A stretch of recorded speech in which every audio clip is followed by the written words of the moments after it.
ചിന്നൂസ് വേൾഡിൻ്റെ മറ്റൊരു എപ്പിസോഡിലേക്ക് എല്ലാവർക്കും സ്വാഗതം. ഇന്ന് നമുക്കൊരു അടിപൊളി ചിക്കനും ബിരിയാണിയും ഉണ്ടാക്കിയാലോ. അതിനു വേണ്ടിയിട്ട് നമുക്ക് ചട്ടി അടുപ്പത്ത് വെക്കാം.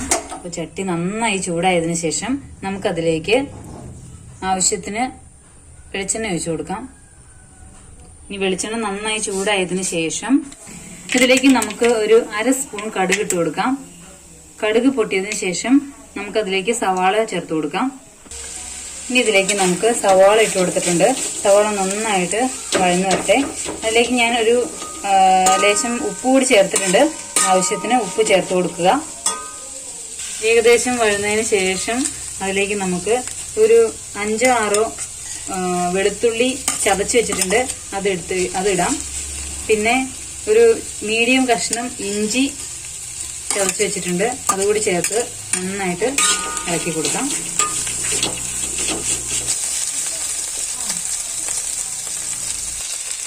അപ്പോൾ അത് വഴന്ന് വരുന്നതേ ഉള്ളൂ. നന്നായിട്ട് വഴന്ന് വന്നാലാണ് നമുക്ക് ചിക്കൻ ഉണ്ടാക്കി കഴിയുമ്പോൾ ടേസ്റ്റ് ഉണ്ടാകത്തുള്ളൂ. നന്നായിട്ട് ആ ഇഞ്ചിയും ആ വെളുത്തുള്ളിയുടെ ഒക്കെ ആ ടേസ്റ്റ് നമ്മുടെ സവോളയിലേക്കും കൂടെ അങ്ങോട്ട് പിടിക്കട്ടെ. ഇനി ഇതിലേക്ക് നമുക്ക് ആവശ്യത്തിന് പൊടികൾ ചേർത്ത് കൊടുക്കാം. അതിന് വേണ്ടിയിട്ട് ഒരു 1/2 സ്പൂൺ മഞ്ഞൾപ്പൊടി ചേർത്തിട്ടുണ്ട്. ഇനി അതിലേക്ക് നമുക്കൊരു 2 സ്പൂൺ മല്ലിപ്പൊടി ചേർത്ത് കൊടുക്കാം. പിന്നെ നമുക്ക് ചേർക്കേണ്ടത് മുളക് പൊടിയാണ്. അത് ഇഷ്ടമുള്ള ആവശ്യത്തിനനുസരിച്ച് ചേർത്ത് കൊടുക്കണം. പലർക്കും പല ഇഷ്ടമാണ് മുളക് പൊടി. മുളക് കൂടുതലുള്ളതാണ് ചിലർക്ക് ഇഷ്ടം, ചിലവർക്ക് മുളക് കുറച്ച് മതി. കുട്ടികളൊക്കെ ഉള്ള വീട്ടിൽ സാധാരണ മുളക് പൊടി കുറച്ചാണ് യൂസ് ചെയ്യാറ്. അപ്പോൾ നമുക്ക് ആവശ്യത്തിന് ഇട്ടിട്ടുണ്ട്. അതിട്ട് നമുക്ക് നന്നായിട്ട് ഇളക്കി കൊടുക്കാം.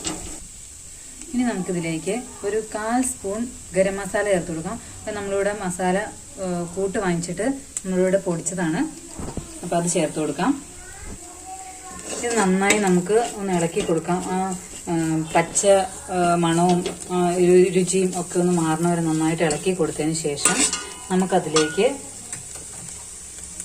ഒരു 2 തക്കാളി അരിഞ്ഞു വെച്ചിട്ടുണ്ട്, അത് നമുക്ക് ചേർത്ത് കൊടുക്കാം.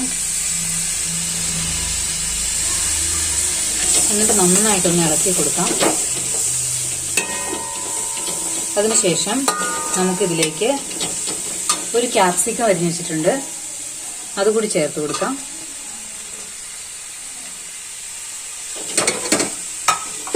നന്നായിട്ട് മിക്സ് ചെയ്യാം.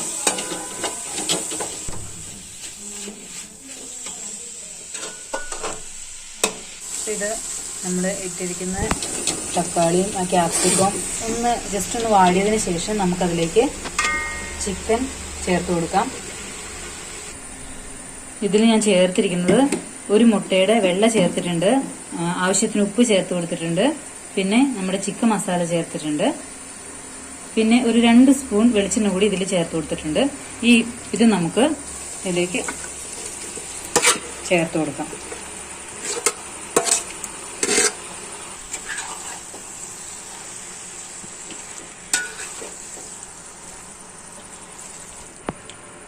ഇനി ഇതിലേക്ക് നമുക്ക് 1 സ്പൂൺ കാശ്മീരി ചില്ലി കൂടി ചേർത്ത് കൊടുക്കാം. നന്നായിട്ട് ഒന്ന് ഇളക്കി കൊടുക്കാം. ഉപ്പ് നോക്കണം, ഇടയ്ക്ക് ഇളക്കി കഴിഞ്ഞിട്ട് ഉപ്പ് ഇല്ലെങ്കിൽ നമുക്ക് ആവശ്യത്തിന് ചേർത്ത് കൊടുക്കണം. ഞാനിതിൽ അല്പം കൂടി ചേർത്ത് കൊടുത്തിട്ടുണ്ട്. ഉപ്പ് നോക്കിയപ്പോൾ അല്പം കുറവായിരുന്നു, അപ്പോൾ ഞാൻ ചേർത്ത് കൊടുത്തിട്ടുണ്ട്. നന്നായിട്ട് ഇളക്കിയിട്ട് നമുക്കിനി ഇതൊന്ന് മൂടി വയ്ക്കാം. ഏകദേശം 15 മിനിറ്റ് ആയിട്ടുണ്ട്. നമുക്കിത് വെന്തോന്നൊന്ന് നോക്കാം. അല്പം കൂടി വേവാനുണ്ട്. അപ്പോൾ നമുക്ക് ഒരു 5 മിനിറ്റ് കൂടി നമുക്കതൊന്ന് മൂടി വയ്ക്കാം. ഇപ്പോൾ നമ്മുടെ ചിക്കൻ ഏകദേശമൊക്കെ ആയിട്ടുണ്ട്. ഇതിലേക്ക് നമുക്ക് അല്പം കുരുമുളക് പൊടി ചേർത്ത് കൊടുക്കാം. കുരുമുളക് പൊടിയുടെ ടേസ്റ്റ് ഒത്തിരി ഇഷ്ടമുള്ളവർക്ക് ഒത്തിരി ചേർത്ത് കൊടുക്കാം. ഞാനൊരു 1/2 സ്പൂൺ ചേർക്കുന്നുണ്ട്. നമുക്ക് നന്നായിട്ടൊന്ന് ഇളക്കി കൊടുക്കാം. ഇളക്കുമ്പോൾ തന്നെ ആ കുരുമുളക് പൊടിയുടെയും ആ മസാലയുടെ ഒക്കെ മണം ഒന്ന് വരുന്നുണ്ട്. അപ്പം ആ മസാലയുടെ ഒക്കെ നല്ല മണം വരുന്നുണ്ട്. നമ്മൾ ക്യാപ്സിക്കവും തക്കാളിയും ഒക്കെ ഇട്ടതുകൊണ്ട് കൂടുതൽ ടേസ്റ്റ് വരും. അപ്പോൾ അത് ഏകദേശം വെന്തിട്ടുണ്ട്. നമുക്കിതിനി വാങ്ങി വെക്കാം. അപ്പോൾ ഇനി നമുക്ക് റൈസ് ഉണ്ടാക്കുന്നതിലേക്ക് കിടക്കാം. അതിന് വേണ്ടിയിട്ട് ഞാൻ 1 കിലോ ചെറിയ ബിരിയാണി അരിയാണ് എടുത്തിരിക്കുന്നത്. അപ്പോൾ അരി അളന്നെടുത്തിട്ടുണ്ട്. അളന്ന് നമുക്കിതൊന്ന് നന്നായി കഴുകി നമുക്ക് കുറച്ചു നേരം ഇത് വെള്ളത്തിലിട്ടേക്കാം. ഒരു 10-15 മിനിറ്റ് നമുക്കിത് വെള്ളത്തിലിടാം, ഒന്ന് ജസ്റ്റ് ഒന്ന് കുതിരാൻ വേണ്ടിയിട്ട്. അപ്പോൾ അതിനുശേഷം നമുക്ക് ബീൻസ് ഒരു 1/4 കിലോ ബീൻസ് ആണ് എടുത്തിരിക്കുന്നത്. ഒരു 1/4 കിലോ ക്യാരറ്റും എടുത്തിട്ടുണ്ട്. ഇത് ഞാൻ ചിക്കൻ വേവിക്കാൻ വെച്ച സമയം കൊണ്ട് അത് അരിഞ്ഞെടുത്തിട്ടുണ്ട്. ഇനി ഇതിന് നമുക്ക് മീഡിയം സൈസിലുള്ള 2 സവാള കൂടി അരിഞ്ഞെടുക്കാം. അതിനുശേഷം നമുക്ക് ഇത് ഓരോന്നായി ഒന്ന് വെളിച്ചെണ്ണയിലിട്ടൊന്ന് ഫ്രൈ ചെയ്യാം. വെളിച്ചെണ്ണ അല്ലെങ്കിൽ നെയ്യ് ഉപയോഗിക്കുന്നവരുണ്ട്. ഞാൻ ഇപ്പൊ നെയ്യാണ് യൂസ് ചെയ്യുന്നത്. അപ്പൊ ഇത് നമുക്ക് ബീൻസും ക്യാരറ്റും സവോളയൊക്കെ ഒന്ന് ജസ്റ്റ് ഒന്ന് ഫ്രൈ ചെയ്തെടുക്കണം. അതിന് വേണ്ടിയിട്ട് ഞാൻ ഒരു 3 സ്പൂൺ നെയ്യ് ഒഴിച്ചിട്ടുണ്ട്. അതിലേക്ക് ഞാൻ ബീൻസ് ഇട്ടിട്ടുണ്ട്.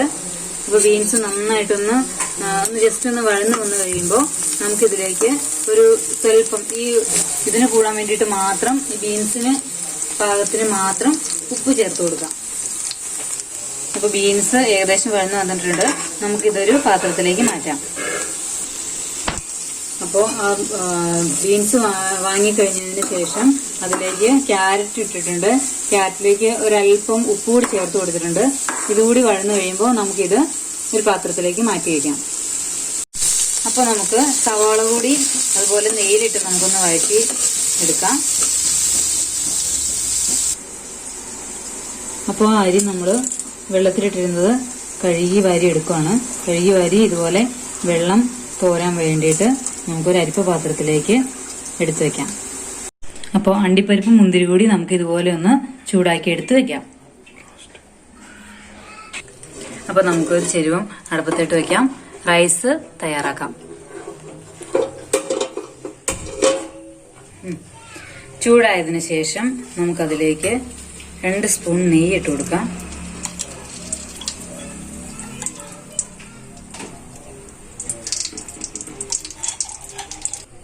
ചൂടായതിനു ശേഷം നമുക്കതിലേക്ക് മസാല ഇട്ട് കൊടുക്കാം. മേടിച്ച മസാലയാണ്. നമുക്കത് അല്പം ഇട്ട് കൊടുക്കാം. ഒന്ന് ചൂടായതിനു ശേഷം നമുക്ക് കഴുകി വാരി വെള്ളം തോരാൻ വെച്ചിരുന്ന അരി നമുക്കിതിലേക്ക് ചേർക്കാം. അപ്പൊ അരിയിട്ട് ഒന്ന് ചൂടായതിനു ശേഷം നമുക്കതിലേക്ക് ഒരു കപ്പ് അരിയാണ് എടുത്തിരുന്നത്. അപ്പോൾ 1.5 കപ്പ് വെള്ളം അതിലേക്ക് ഒഴിച്ചു കൊടുക്കാം.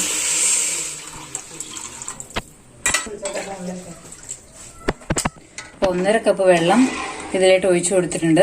ഇനി നമുക്ക് ഇതിന് കൂടാൻ പാകത്തിന് ഉപ്പ് ചേർത്ത് കൊടുക്കാം.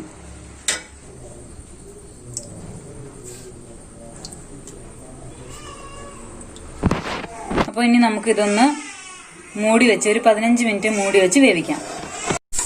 അപ്പോൾ നമ്മുടെ റൈസ് റെഡി ആയിട്ടുണ്ട്.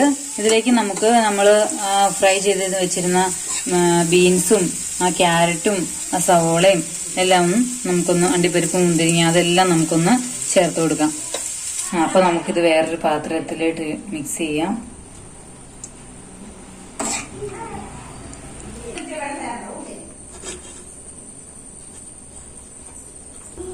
അപ്പോൾ നമ്മുടെ സ്വാദിഷ്ടമായ ബിരിയാണി റെഡി ആയിട്ടുണ്ട്.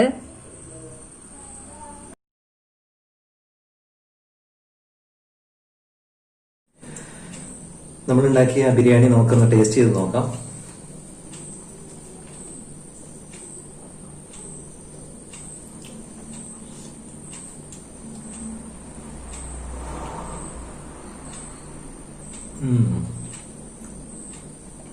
സൂപ്പർ. എനിക്ക് തോന്നുന്നത് ഞാൻ ഫസ്റ്റ് ടൈമാണ് ഈ തരത്തിലുള്ള ഒരു ബിരിയാണി കഴിക്കുന്നത്. പല ബിരിയാണികളും കഴിച്ചിട്ടുണ്ട്. ഇതിൽ പല രീതിയിലുള്ള കാര്യങ്ങൾ ചേർത്തിട്ടുണ്ട്. ചിക്കനിലൊക്കെ ഇട്ടിരിക്കുന്ന കുരുമുളകിന്റെ ഒക്കെ ടേസ്റ്റ് നല്ല ക്ലിയർ ആയിട്ട് കയറി വരുന്നു. ഇടയ്ക്ക് കറുവപ്പട്ടയുടെയൊക്കെ ആ ടേസ്റ്റ്, മസാലയുടെ ടേസ്റ്റ് ഒക്കെ നന്നായിട്ട് കയറി വരുന്നുണ്ട്. അതോടൊപ്പം തന്നെ നമ്മൾ റൈസിൽ ക്യാരറ്റ്, കാഷ്നട്ട് അതുപോലെ തന്നെ അങ്ങനെ കുറെ കാര്യങ്ങളെല്ലാം നമ്മൾ ചേർത്തിട്ടുണ്ട്. അതിന്റെ എല്ലാം ടേസ്റ്റ് നല്ല ക്ലിയർ ആയിട്ട് കയറി വരുന്നു. നിങ്ങളും ഇതെല്ലാം കണ്ടതിന് ശേഷം നിങ്ങളും ഇതുപോലെ തന്നെ ട്രൈ ചെയ്യുക. നിങ്ങൾ വീഡിയോകളിൽ ട്രൈ ചെയ്യുക. അതിനുശേഷം ഇതെല്ലാം കണ്ടു കഴിഞ്ഞിട്ട് ഞങ്ങളുടെ ചാനൽ നിങ്ങൾക്ക് സബ്സ്ക്രൈബ് ചെയ്യാതിരിക്കാൻ സാധിക്കില്ല. സബ്സ്ക്രൈബ് ചെയ്യുക. അതോടൊപ്പം തന്നെ അതിന്റെ കൂടെയുള്ള ബെൽ ഐക്കൺ കൂടി ഒന്ന് എനേബിൾ ചെയ്യുക. ഞങ്ങൾ വ്യത്യസ്തമായിട്ടുള്ള വീഡിയോസുകൾ ഇനി ഞങ്ങൾ അപ്ലോഡ് ചെയ്യാൻ പോകുന്നു. അതെല്ലാം നിങ്ങൾക്ക് വന്നു ചേരണമെങ്കിൽ ഇങ്ങനെയുള്ള കാര്യങ്ങളെല്ലാം ചെയ്യുക, സപ്പോർട്ട് ചെയ്യുക. Thank you.